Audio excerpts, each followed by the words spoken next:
Hi guys. So আমি আজি এটা নিউমেৰিকেল ডিছকাছ কৰিম। এইটো হৈছে NCERT numerical from the example number 1.9 আৰু এইটো একচুৱেলি ইলেক্ট্ৰিক ফিল্ড কেনেকৈ কেলকুলেট কৰে এট ভেৰিয়াছ পইণ্টছ। চ' এই প্ৰব্লেমটো বহুত ইম্পৰ্টেণ্ট আৰু ইয়াৰ কনচেপ্টটো একচুৱেলি খুব বেছি ইম্পৰ্টেণ্ট। অ'কে, চ' প্ৰব্লেমটো আছে কি যে দুটা তোমাৰ চাৰ্জ আছে ছেম মেগনিটিউড Q1 আৰু Q2 বাট অপজিট পলাৰিটিজ, ঠিক আছে। মানে Q1 টো পজিটিভ আৰু Q2 টো নিগেটিভ, বাট সিহঁতৰ যিটো মেগনিটিউড তুমি চাব পাৰা এইটো ছেম হয়। এইটো পজিটিভ, এইটো নিগেটিভ। তো এতিয়া সিহঁতৰ দুটাৰ মাজত ডিষ্টেঞ্চ তোমাৰ দিয়া আছে 0.1 মিটাৰ আৰু এতিয়া ইলেক্ট্ৰিক ফিল্ড উলিয়াব লাগে আমি তিনিটা ডিফাৰেণ্ট পইণ্টত। এটা হৈছে পইণ্ট এ, সিহঁতৰ মাজত আছে। এটা হৈছে পইণ্ট বি, এইটো দেখিছে ইয়াত আছে, আৰু এটা পইণ্ট চি। চ' ফাৰ্ষ্টতে আমি পইণ্ট এত উলিয়াম, মানে electric field due to this two charges. তো প্ৰথমতে আমি যাওঁ এই বস্তুটো চোৱা, যিটো তোমাৰ চবচে ইম্পৰ্টেণ্ট ফেক্টৰটো হৈছে কি চাৰ্জ দুটা এইটো এক্সিছত আছে, এক্স এক্সিছত, আৰু সেই এক্সিয়েল লাইনত তোমাৰ পইণ্টটো আছে। তো যেতিয়া চাৰ্জ দুটা এক্সিছত ছেম এক্সিছত থাকে আৰু এক্সিয়েল লাইনটোত পইণ্টটো থাকে, তাত যদি ইলেক্ট্ৰিক ফিল্ড আমি কেলকুলেট কৰোঁ সেইটো বহুত ইজি হৈ যায়, কাৰণ তেতিয়া আমাৰ কোনো ডিফাৰেণ্ট কম্পনেণ্টছ কেলকুলেট কৰিব নালাগে, কাৰণ এটাই কম্পনেণ্ট থাকে, এক্স কম্পনেণ্টে থাকিব ইয়াত। তো এইটো বেছি ইজি। তো ইয়াত চাওঁ আমি কি কৰিছোঁ, এইয়া যিটো অলপ পাৰ্টকৈ কৰি দিছোঁ। তো তাৰমানে Q1 আৰু Q2 টো এনেকৈ আছে আৰু মাজত তোমাৰ এ আছে। অ'কে, চ' ইহঁত দুটা যখন ডিষ্টেঞ্চ আছিলে 0.1 metre, so' the distance from Q1 to A is 0.05 metre and distance from Q2 to A is 0.05 metre.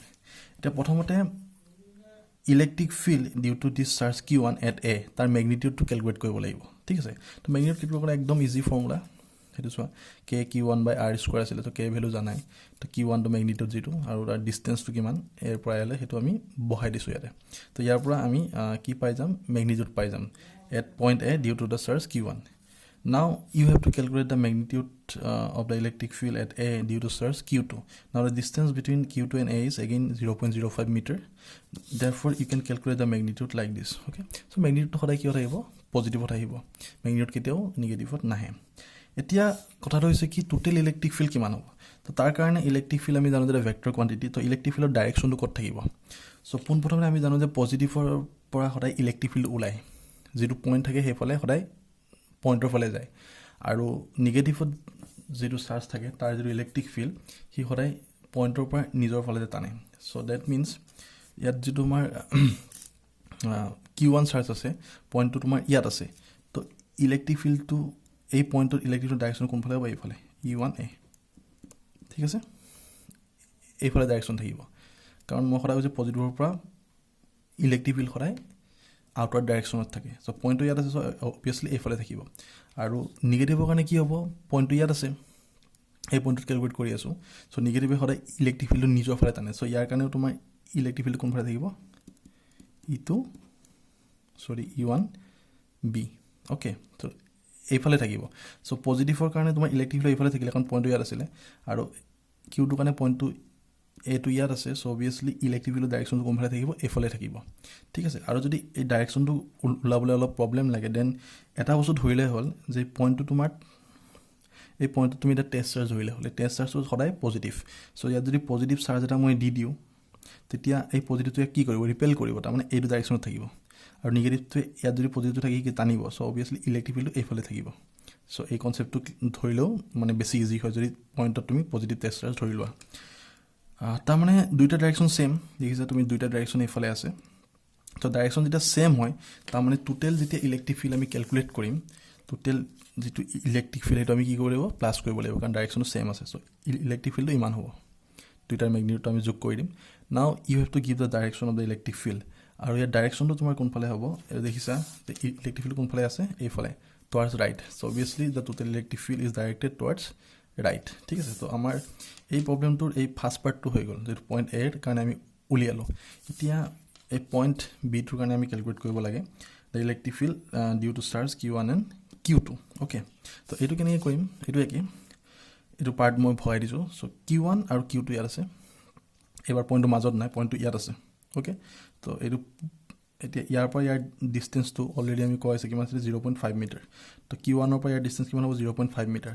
So' now first you have to calculate the magnitude of electric field due to charge Q1 at point B.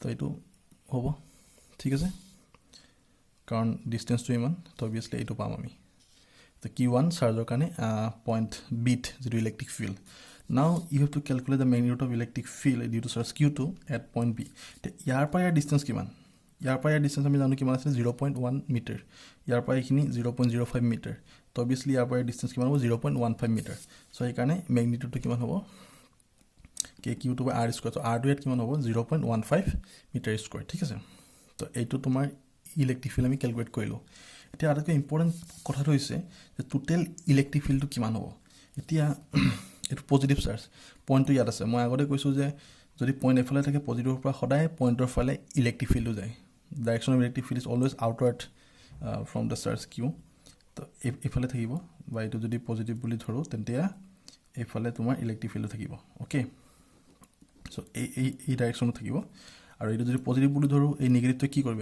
টানিব try কৰিব so' electric ফিল্ডৰ direction due to this charge কোনফালে থাকিব এইফালে থাকিব তাৰমানে direction দুয়োটাৰ কি হ'ল অপজিট হৈ গ'ল এতিয়া অপজিট হ'লে অবভিয়াছলি কি কৰিব লাগিব টোটেল যেতিয়া ইলেক্ট্ৰিক ফিল্ড আমি উলিয়াম মাইনাছ কৰিব লাগিব কিন্তু মাইনাছটো আমি কোনটোৰ পৰা কোনটো কৰিম মানে সেইটো ইম্পৰ্টেণ্ট সদায় আমি ডাঙৰটোৰ পৰা সৰুটো কৰিম চ' ডাঙৰটো কোনটো এইটো সৰুটো এইটো চ' এইটো ডাঙৰটোৰ পৰা সৰুটো কৰিছোঁ ত' ফাইনেলি এইটো হ'ল তাৰ ইলেক্ট্ৰিক ফিল্ডৰ total electric field magnitude due to these two charges at the point B.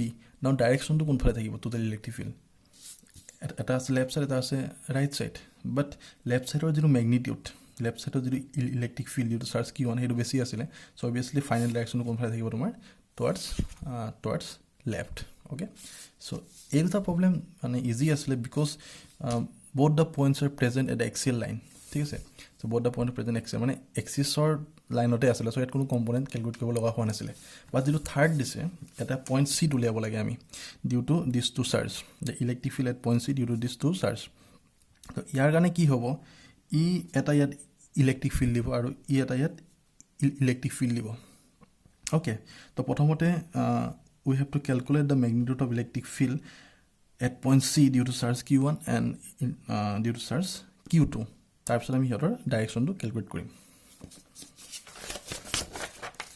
তো এইটো এটা এইটোৱে পাৰ্টটো যিটো কৈছোঁ তো Q1ৰ পৰা চি ডিষ্টেঞ্চ 0.1 মিটাৰ চিমিলাৰলি Q2ৰ পৰা চি ডিষ্টেঞ্চ হৈছে 0.1 মিটাৰ তো প্ৰথমতে ইহঁতৰ মেগনিটিউডটো কাৰণ Q1 আৰু Q2 মেগনিটিউড একে হয় তো ইলেক্ট্ৰিক ফিল্ডৰ মেগনিটিউডটো আমি কেলকুলেট কৰি লওঁ তো E1C আৰু E2C ডিষ্টেঞ্চটো একে চ' অবভিয়াছলি ইহঁতৰ মেগনিটিউডটো একে হ'ব ঠিক আছে এতিয়া এই পজিটিভ চাৰ্জ যদি ইয়াত থাকে তেনে ইলেক্ট্ৰিক field ক'ত ওলাব লাগে পইণ্ট চি এইটো we have to find out the electric field at point C so direction of the electric field is along this direction due to charge Q1 কাৰণ আমি মানে প্ৰথমতে কৈছোঁ এতিয়া যিটো পইণ্ট ল'বা তাত টেষ্ট চাৰ্জটো পজিটিভ বুলি ধৰি ল'বা পজিটিভ হ'লে ই এইফালে দিব ঠিক আছে আৰু এইটো যদি নিগেটিভ হয় অবভিয়াছলি ইয়াক টানিব ইলেক্ট্ৰিক ফিল্ডৰ ডাইৰেকশ্যন এইটো কাৰণে কোনফালে হ'ব এইফালে আহিব ঠিক আছে তো এতিয়া কথাটো হ'ল কি এটা E1C এইফালে আছে এটা E2C এইফালে আছে তো ইয়াত আমি প্লাছ বা মাইনাছ কৰিব নোৱাৰোঁ কাৰণ দুইটা বেলেগ বেলেগ ডাইৰেকশ্যন আছে যদি একে এক্সিয়েল লাইনত থাকিলে হয় দেন উই কেন এড অৰ ছাবষ্ট্ৰেক্ট ঠিক আছে তো এতিয়া কি কৰা হ'ব এইটো E1C তো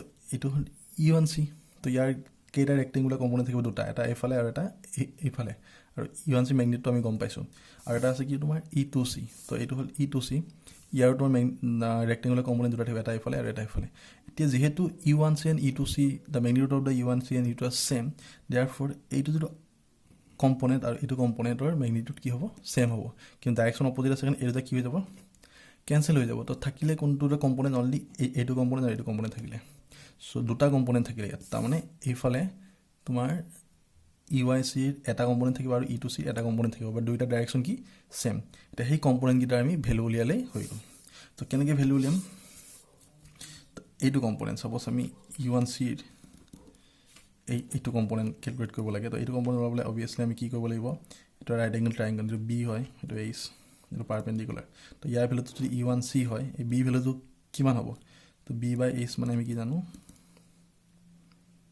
কছ অফ থিটা এইটো থিটা ঠিক আছে তো বি মানে হ'ব এইচ কছ এইচ মানে E1C চ' E1C কছ এই এংগলটো কিমান হ'ব এইটো যদি 60 ডিগ্ৰী হয় এই এংগল কিমান হ'ব 60 ডিগ্ৰী হ'ব তো অবভিয়াছলি E1C 60 ডিগ্ৰী তো এইটো যিটো E1C যিটো এক্স কম্পোনেণ্ট তাৰ ভেলু পালোঁ কিমান আমি E1C cos 60 চিমিলাৰলি E2C কাৰণে আৰু যিটো কম্পোনেণ্ট থাকিব সেইটো ভেলু একে হ'ব E2C cos 60 তো তো ফাইনেল যিটো ইলেক্ট্ৰিক ফিল্ড হ'ব কিমান E1C cos 60 plus E2C cos 60. Okay, now put the values of cos 60 because there is half.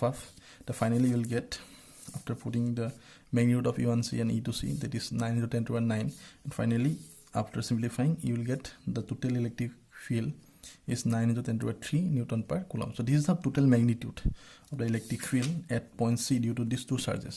The direction কোন ফালে থাকিব আমি প্ৰথমতে কৈছো যে দুইটা কম্পোনেন্ট কোন ফালে আছে এই ফালে আছে ঠিক আছে তো এই কাৰণে ইয়াত লিখিব লাগিব EC point towards the right ঠিক আছে সো এইটোৱে আছিল ইয়াৰ প্ৰবলেমটো আৰু মানে এই প্ৰবলেমটো বহুত ইম্পৰ্টেন্ট আৰু বেছি অলপ বুজিবলৈ ট্ৰাই কৰিবা এইটো বস্তু আকৌ এবাৰ মই কৈ দিছো লাগিলে যে প্ৰথমতে এটা ইলেক্ট্ৰিক ফিল্ড এফালে আছিল due to plus Q charge আৰু মাইনাস কিউ টু কাৰণে এফালে আছিল তো ইয়াৰ কাৰণে এটা কম্পোনেন্ট এইটো থাকিব আৰু এটা ওপৰ ফালে থাকিব সিমিলাৰলি ইয়াৰ কাৰণে এটা এফালে থাকিব মানে এটা তলত থাকিব এতিয়া যেহেতু E1C আৰু E2C magnitude same, so obviously this component are same but directions are opposite, so they get cancel.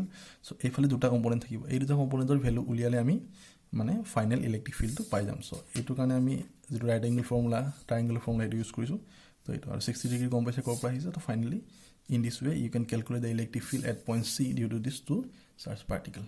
Okay.